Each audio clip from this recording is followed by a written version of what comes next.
Today we are going to check out how easy it is to connect and set up the ToVi X1 Series, which is a AV over IP system, which means that we will be able to send AV signal over a 1 gigabit normal network. How cool is that? My name is Roberto George. Welcome back to the OREI's YouTube channel. And on the previous video, we took a look on a basic usage of the ToVi X1 Series. So if you missed that video, link will be down below. And for today's setup and example, we are going to use a ToVi control box, one ETX encoder, and 3 different decoders. 2 of them are simple ETX decoders and 1 KVM decoder, and we can extend our setup in different ways. So today is just an example on how we can use it, but you can customize the way that you want. More encoders, more decoders, less of them, and then just grow with your needs. Let's take a look at it. Now, to centralize everything, we are going to use a layer 3 managed network switch, which in this case it's the NS1G24. Link will be down below as well. Connectivity wise, it's really simple. We are going to connect each unit through a single Ethernet cable. Now, the control box we can connect with 2 cables. One is for the video LAN and one for the control. Then connect at least 1 encoder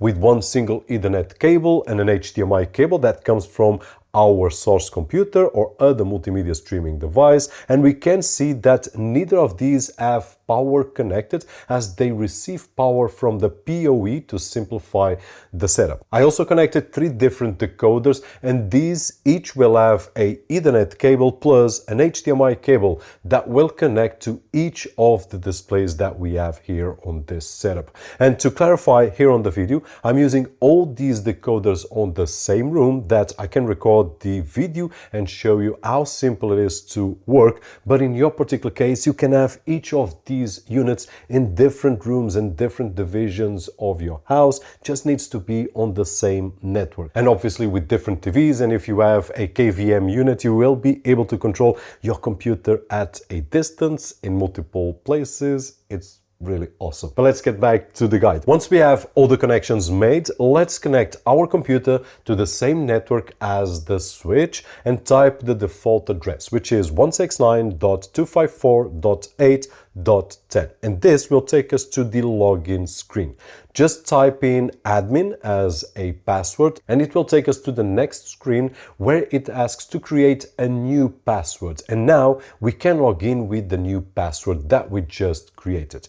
Now we can start the setup guide. Press next on the first screen, and then we will find 3 options: managed by the control box, DHCP, so that our router can manage the IP addresses, or static manual, where we can define our individual IP addresses. And if you don't have any special requirements for your network, I would choose the managed by control box, as it will be the easiest one to use.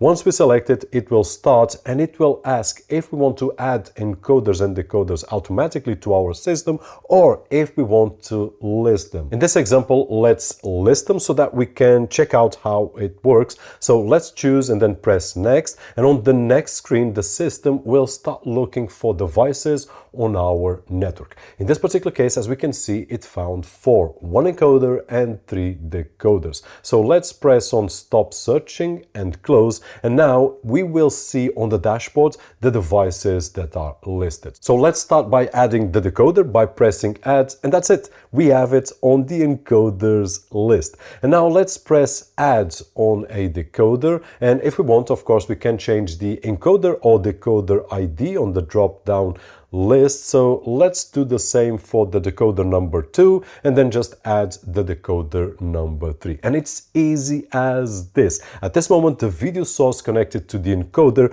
will be displayed on all the decoders that we have connected. And now we can control everything on the web GUI and select what we want to see on each of the decoders, connect to each one of these displays as an example. On the previous video, we've seen a few examples on controlling with a computer more than one encoder with more than one display, and even controlling it with our phone. And we also took a look on more advanced setups like a video wall, which is really simple to use with the ToVi X1. And there's a lot more that we can do with the ToVi X1 series. And if you don't want to miss any of the practical examples that we share here with the community, don't forget to leave that thumbs up right over there. And if you still haven't subscribed to the channel, please consider doing it so. Hopefully this video was helpful, and if it was, don't forget that usual thumbs up right over there once again. My name is Roberto George, and as always, I'll see you on the next one.